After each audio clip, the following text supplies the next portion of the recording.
If you want to join in, 020 38 29 1234. Well, another summer and another migrant crisis is hitting mainland Europe. Over the past week alone, there's been two major incidents on the Spanish border. One where 1,000 armed migrants tried to storm and storm a port, and another when a migrant boat landed on a tourist beach near Gibraltar in broad daylight. We've probably all laughed at this. We've seen it on YouTube and on Facebook and on Twitter, but it's really serious as these guys jumped off the boat and hot-footed it, literally and metaphorically, up the beach. Are these all unrelated, or is it part of something bigger? Well, stupid question. And can this tell us also anything about the Muslim rape gang revelations in Newcastle this week?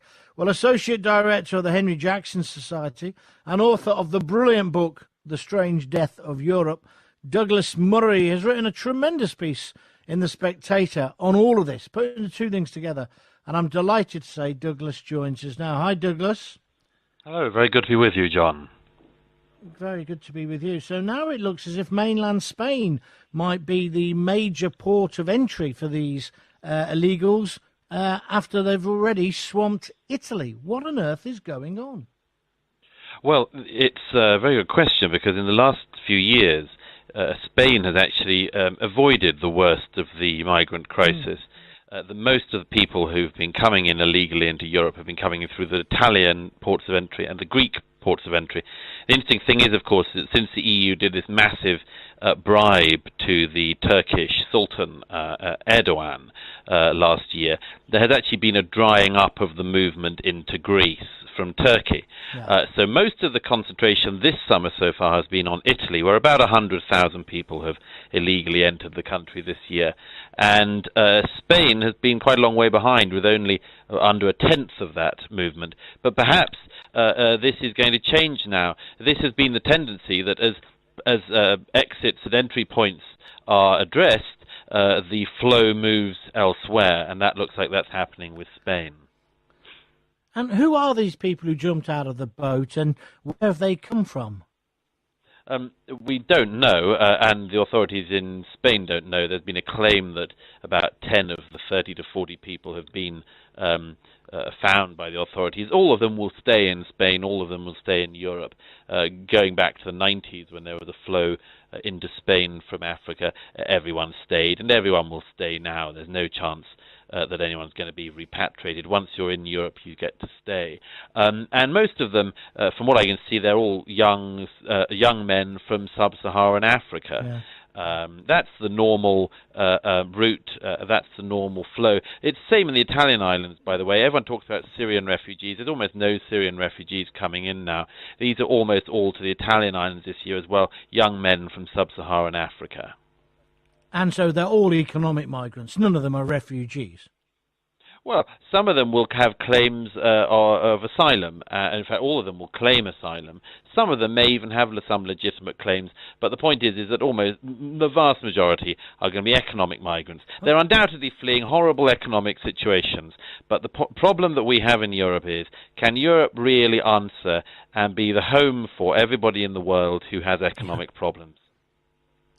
Also, interestingly, in your article today, you talk about potential or definite collusion between the smugglers' networks and some of the NGOs operating in the Mediterranean. Can you expand on that for us? You actually think these charities are aiding and abetting, do you? There's no doubt about that. It's been a suspicion for a long time. They've been cooperating. And there's a very, very fine line they've been treading between, this is NGO vessels in the Mediterranean, particularly around the shores of Libya, between Libya and Italy, where they, along with European vessels, it has to be stressed, the official vessels, pick up the boatfuls of people and they bring them safely onto their vessels and then bring them into Europe. That's the normal pattern. It's been the normal pattern for some years now. It's what I describe at length in my book, The Strange Death of Europe. But the NGOs, recently there's been a startling story in the Italian press I linked to, where the Italian authorities had somebody undercover, and it showed that actually, on occasion, some of the NGOs were not only picking the migrants off the boats, but actually returning the boats to the smugglers. And they're actually acting as part of the gang.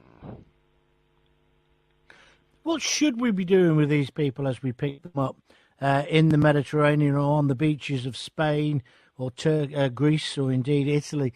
Should we now be doing what the Australians did, taking them somewhere or taking them back to where they come from? Do we need to now start sending a tougher message? My view from the beginning, and I say this in my book, is that there are things we'll end up having to do anyway, which we should have done from the start. And so why not think about them late as it is in the day now?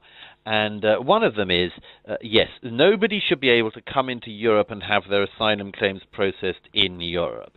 The whole process should happen outside of our continent. People, if they have a legitimate claim, and I believe that very small numbers of people could have a claim, and they should be looked at. But that should all happen outside Europe, because the problem is that once you're in Europe, you get to stay. And even if you're found not to have a claim, and most people, even by the EU's own admission, most people who've come in recent years have no legitimate right to remain in Europe. Why do they remain? They remain because they're here. Because it is very difficult, as the British government has basically confessed under Labour and Conservative for many years, it's basically very hard to return people once they're in. So I say don't let them in. I say don't let them in. Turn the boats around. Now, you make a link also between what's happened in Newcastle and the Newcastle gang rape story. What is that link, do you think? Oh, I make the mention of the fact that, after every terrorist attack now, there's always somebody, usually from the left-wing media, who writes a piece saying how wonderful it is that the victims are of such a diverse set of backgrounds. George Eaton from the New Statesman after the London Bridge attack said, look, we should be so proud of the diversity of the victims. Some people point out, perhaps unkindly, that the perpetrators all seem to have one identity in common, but it will gloss over that for a moment. In fact, by the way, Cressida Dick from the Metropolitan Police made the same comment after the latest terrorist attack in London, that we should be proud of this diversity. And I mentioned rather, tongue-in-cheek, I suppose, that if you look at the identities of the men involved in the latest rape gang, they're actually from a very diverse range of backgrounds. They're not, as normally is the case, mainly only from Pakistan and Bangladesh, but also from Iraq, from India, from Turkey, and this is a great demonstration of integration and indeed multiculturalism at work. Sarcasm, the lowest form of wit, but right on the button today. Douglas, thank you very much indeed for joining us.